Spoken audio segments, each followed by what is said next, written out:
আজকে আমি আলোচনা করব তোমাদের সামনে বিভিন্ন পরীক্ষাতে যে কোশ্চেনগুলো বারবার আসে তেমনই একটা টপিকস নিয়ে। আর যেগুলো করতে গিয়ে আমাদের খুব গোলমাল পেকে যায়।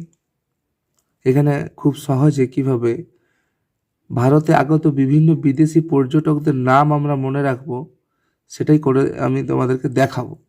এইভাবে যদি তোমরা খাতাতে তুলে নাও খুব সহজেই কিন্তু যে কোনো সময় কোশ্চেন পেলেই তুমি ঠিক উত্তরটি করে আসতে পারবে। আমি দেখো এখানে লিখেছি ভারতে আগত বিদেশি পর্যটক। পরপর আমি আলোচনাগুলো করে যাচ্ছি এবং নামগুলো বলে যাচ্ছি। এখানে আছে পর্যটকের নাম কি, কোন দেশ থেকে এসেছে এবং কোন রাজার রাজত্বকালে এসেছে। প্রথমেই দেখো আছে দেইমাকস। ইনি গ্রিক দেশ থেকে এসেছিলেন বিন্দুসারের রাজত্বকালে। তারপরে আছে মেগাস্থিনিস। ইনিও গ্রিক দেশ থেকে এসেছিলেন চন্দ্রগুপ্ত মৌর্যের রাজত্বকালে। মেগাস্থিনিস যে গ্রন্থটি লিখেছিলেন সেটার নাম ছিল ইন্ডিকা। আমরা সবাই জানি এটা খুব একটা ইম্পর্টেন্ট কোশ্চেন, বিভিন্ন পরীক্ষায় বারবার আসে। তারপর আছে ফাইয়েন। ফাইয়েন কোথা থেকে এসেছিলেন? ইনি চীন দেশ থেকে এসেছিলেন।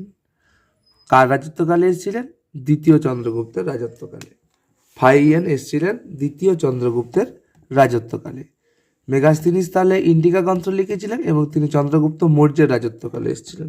এই যে চন্দ্রগুপ্ত মৌর্য আর এই যে মেগাস্থিনিস, এই আর এই যদি মনে রাখতে পারো আর তার সাথে ইন্ডিকা নিজে নিজেই চলে আসবে।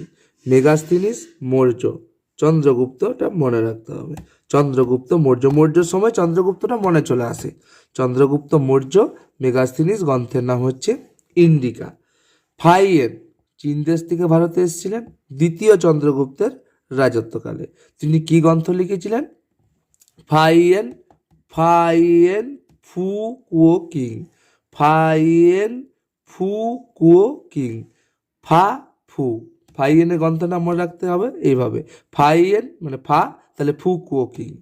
কারণ এটা হিউয়েন সাংয়ের গ্রন্থের সাথে অনেক সময় মিলিয়ে ম্যাক্সিমাম আমরা সবাই ভুল করেছি। আমি তারপর আসছি। ফাইয়েন চীন দেশ থেকে ভারতে এসেছিলেন দ্বিতীয় চন্দ্রগুপ্তের রাজত্বকালে। তিনি কোন গ্রন্থ লিখেছিলেন? না ফা ফু, ফু কুও কিং গ্রন্থটি লিখেছিলেন। এরপর চলে আসছে হিউয়েন সাং।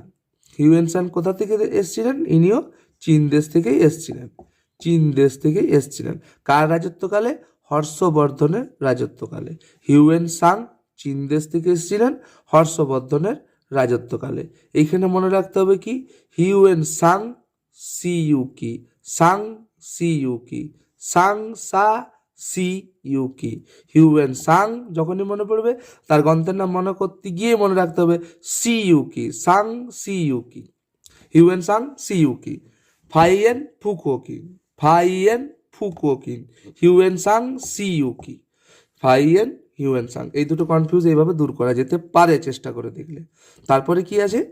আল বিরুনি পারস্য দেশ থেকে ভারতে এসেছিলেন। আল বিরুনি একজন বিখ্যাত পর্যটক, পারস্য দেশ থেকে ভারতে এসেছিলেন গজনী সুলতান মাহমুদের সাথে, মাহমুদ গাওয়ানের সাথে।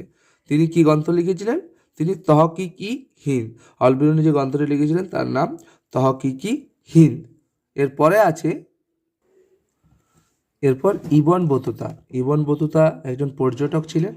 তিনি মরক্কো থেকে এসেছিলেন মোহাম্মদ বিন তুগলকের রাজত্বকালে, মানে সুলতানি যুগে।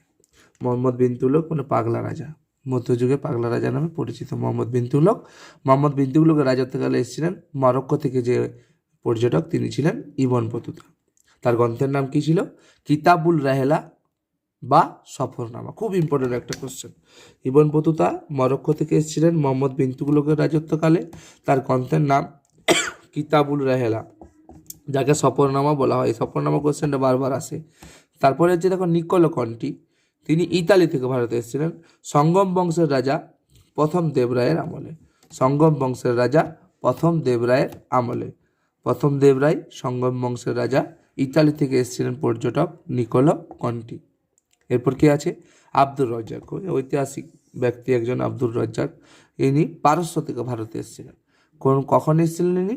সঙ্গম বংশের রাজা দ্বিতীয় দেবরায়ের আমলে। এই দুটো কোশ্চেনে খুব গোলমাল হয়েছে, তাই জন্য এই দুজনের নামটা বারবার, কে কখন এসেছিল, কার রাজত্বকালে এসেছিল। তাহলে মনে রাখবো ভালো করে, আব্দুল রাজ্জাক দ্বিতীয় দেবরায়, নিকোলো কন্টি প্রথম দেবরায়, বাকি সব কিন্তু একই, জায়গাগুলো কিন্তু আলাদা। নিকোলো কন্টি ইতালির মানুষ ছিলেন। কোশ্চেন আছে নিকোলো কন্টি কোথা থেকে ভারতে এসেছিলেন? নিকোলো কন্টি ইতালি থেকে ভারতে এসেছিলেন। আব্দুর রাজ্জাক পারস্য থেকে ভারতে এসেছিলেন।